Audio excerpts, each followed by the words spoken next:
Hey guys, Thomas the Solar Genie here, aka Mustached. I'm here to review the movie Hocus Pocus 2.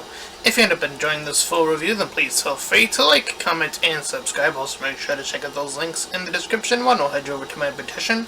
Second, third will head you over to my Patreon and PayPal. Fourth, to my Discord server. Any and all donations are greatly appreciated. And with all that chilling, he'll be reminded at the end. And with that, let us get into Hocus Pocus 2. So, I had seen this upon Disney's, charade of various, trailer reviews. This movie came out a lot sooner than I thought it was going to. But nonetheless, with that, I suppose I should give my thoughts on Hocus Pocus 1, since I never officially reviewed it. I rewatched the first movie after watching this sequel, and yeah, it definitely has that early 1990s vibe, and it was a bit weird to have a part of the plot be like the character was a virgin, and have that be like such an integral part of the spell that needed to be activated. So it is a bit odder, and a bit surprising that they actually kept that around for the sequel that many years apart. Especially considering in 2022, where everything feels like it's forced to be safeguarded and, like, constrained. It's almost oddly liberating in a weird, bizarre way, despite its even initial use a bit, again, bizarre. As, again, the original movie definitely felt like it was, the rating was a slight on the virgin shaming of, it's like, oh, yeah, it did that a little bit, but, anyways, to the plot of this movie. I will say that this movie has quite a few nods to the original, while also recasting the original three witches and having them all return here. So I think that's something that is going to be greatly appreciated for those who were fans of those particular characters. And to be fair, in this instance, the antagonist of the first movie were what people were, invested in, or,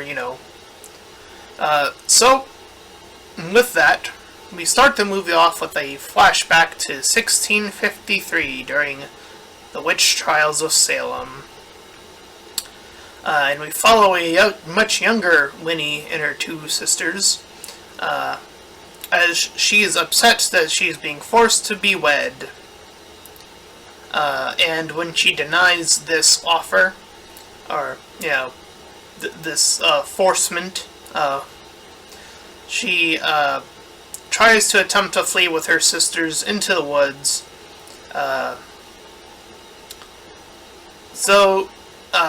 She tries to wiggle her way out, but all three of them get banned from Salem. So, as I described, the three of them flee into the woods. They hear a woman singing in the distance, and they're introduced to a much older witch. And she talks to the three of them about magic.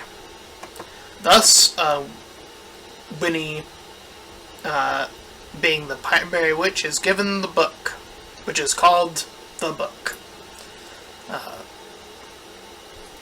So, with that, we cut to the present day, and we have our three sort of new main characters that we are following. Casey, Becca, and I think the Susan is the third one, and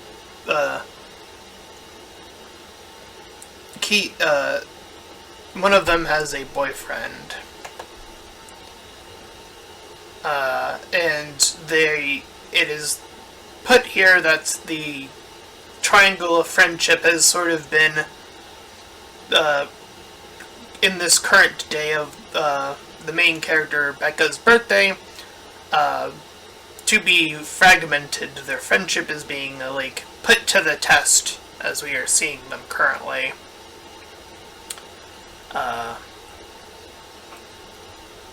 So, as we continue to follow them, she, during class, casts a little fake spell on Mike to get a little bit of revenge on him.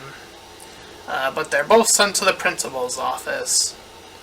But we cut to after the class. So, we see the two characters that we are following, that being Becca and Casey, to this shop. Then we are introduced to this guy named Gilbert, who seems to be the professional in all things witchery, and tells the tale of the Sanderson sisters. And this is where he explicitly mentions the original context of how they need to, get back, which evokes the whole needing to be a virgin thing. And they literally have a kid in the movie ask what a virgin is. I'm just saying, I'm being objective here, that is what they have happen in the movie, and they have Gilbert sort of wiggle his way out, finding some sort of side excuse for what a virgin is. So, I found that to be quite amusing, and I think it almost put something else into perspective. And that being the whole sex thing being taught in school in general, of why that was a thing that happened, and it seems to have persisted throughout the years that parents don't even want to talk to their kids about, sex in general, obviously virgin being a sex-related thing, or the removal of said virginity, which is why sex ed was, given to the schools to be you teach our kids about sex ed, in high school or whatever. And yet, in the current year, we are, in the whole hot debate of oh, but we shouldn't talk about gay relationships, especially to kids. And it's well, okay, well, here's the compromise. Why don't you just teach, while during sex ed, why not just also incorporate into that the gay and lesbian sex? I mean, that would solve both problems, and that seems to be a compromise that I don't hear anyone ever talk about, so I figure I know it's a weird, bizarre time to get political, but, just my 2 cents on the whole subject matter. So anyways, after he ends his little spiel on the sisters, he talks to our lead, as well as Casey, Becca and Casey, who are his 2 favorite customers. So, So they go into the forest, and they're given a candle, and it lights up, and it relights up, and a song begins to chant as these cracks in the ground begin to open, and the 3 sisters once again return, and they start to sing. And I don't know if this is an original song or a remixed song, because a later song that they sing is definitely a remixed song of another song, but I'm not sure. This song is called The Witches Are Back, or something of that nature. And while the other 2 watch on, they are trying to look for the book. So, they catch wind of Becca and Susan, the 3 of them, but the 2 of them manage to start to trick them into thinking, they're among the witches, and, brought them back, and stuff like that, and bring them to a modern day convenience store, which is something that did not happen in the original, so this is something that they are still not used to seeing. But one of the three sisters, Mary, sees that they're trying to almost escape, and the sisters get caught on with more fans of them, and, the people, since it's Halloween, think they're, cosplaying and doing it really well, which is something that happened also in the original movie. Thus, Becca and Susan get retaken, and they manage to flee, I should say, after, blocking the magic. So they rush back to Gilbert's store, and the sisters are not too far behind, getting to the shop as well. And thus, the three of them proceed to knock the two leads into the basement floor and lock away the area. So Gilbert is forced to collect their ingredients, while they go to see one of the major ingredients, which is to get the blood of someone that they hate, which is the mayor, since he's apparently a direct relative descendant of, the guy who was in charge back in the day, the priest mayor, whatever title he was given back then. Point being is that the book, as she's looking through her spell book, doesn't want her to cast a specific spell. The three of them, after which, see a black cat, and they think or assume that it is Binks. That is a direct reference to the first movie with the black talking cat. But it just appears to be a normal cat, though. Because Binks died, or, he was allowed to rest. His body was allowed to rest in the original movie, so Binks is actually gone, but the sisters wouldn't have known that, because they vanished first anyway. So, Gilbert gathers his items as he finds out that he's on the clock, and meanwhile, the two leads try to call their friend to try to attempt to warn her.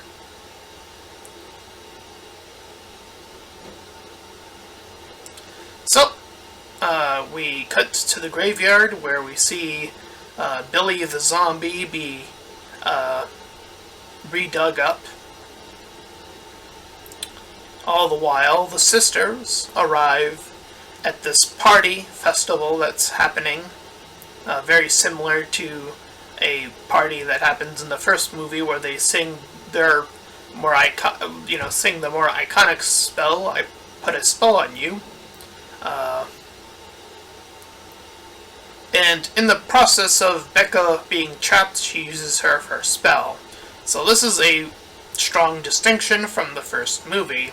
As it turns out, while Becca was, sort of practicing all this witchcraft stuff, it would actually turn out that she is indeed a witch herself. Which is, again, very different from the original movie. All while keeping some of the nostalgic material from the original movie. So they're doing quite frankly, what a sequel ought to do is, change and develop further elements of the story while still nodding to the original. I feel like this strikes a pretty strong balance between the two.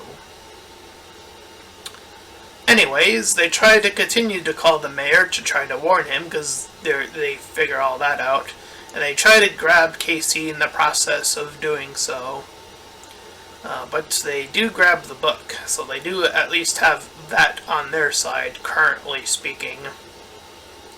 Meanwhile, we cut back to the sisters, who incidentally get invited to this cosplay contest where there's several groups that are, cosplaying as them, essentially. And this is where they sing a re-rendition of One Way or the Other. And they definitely have their own lyrics interspliced into this song as they use some spell words as well as, all that fun jazz as they hypnotize the people in the party as well, putting this town party into their spell. So Becca and Susan take the trolley, which I guess is a nod to the original bus scene which the witches took. Nonetheless, the witches come back and they begin to chase Mike through the streets, and they fly past Casey and the other two who are at her house finally. And as they enter her house, they hear a woman in a box, which is also something they sort of alluded to in the first movie where they heard a voice in the boom box, which is something they're still not used to doing or hearing in this regard. So, anyway, Billy and Gilbert join forces, continuing to gather materials. All the while, Becca gets ready to trick them once again. And they surround the trio in a ground of salt in the process, and they manage to get them stuck there for a bit. All the while, Gilbert betrays Billy, taking his head as he's trying to find a loophole out of his, situation, but making things, infactly worse for himself. All the while, our main characters try to explain things to Mike, for his lack of understanding his own mockery of them, which makes him feel stupid. So, not the brightest character in the movie. To be fair, the original movie also had its fair share of dumb bully characters, but this one happens to have, a girlfriend who is associated with our main trio, I guess. So anyways, as they try to talk to the mayor / Casey's father, the little broom things that they gathered, at least two of them, get to the sisters and have them erase the circle. In this, Casey is then grabbed as the witches take her away, and they also get their hands on the book. And they begin the spell during the Wood era of, this big spell that they're trying to convey. All the while, Becca has a better realization that she is indeed a witch, where she sees her own hands turn blue, and offers to be a distraction while, Casey gets to... the other one, not Casey, Susan? Yeah. Susan, helps Casey to escape. Sorry. I got all three of the names confused right there for a second. Anyway.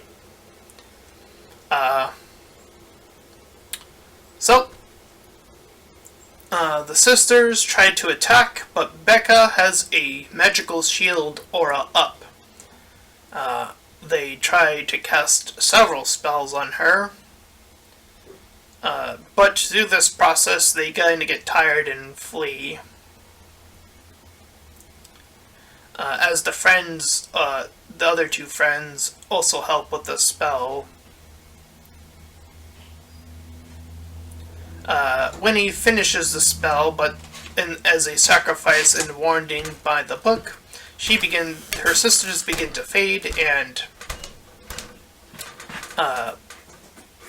the two of them, the main two, cast a new spell to make her fade. Gilbert then apologizes, and Billy also fades. And there is a reprise of the first song.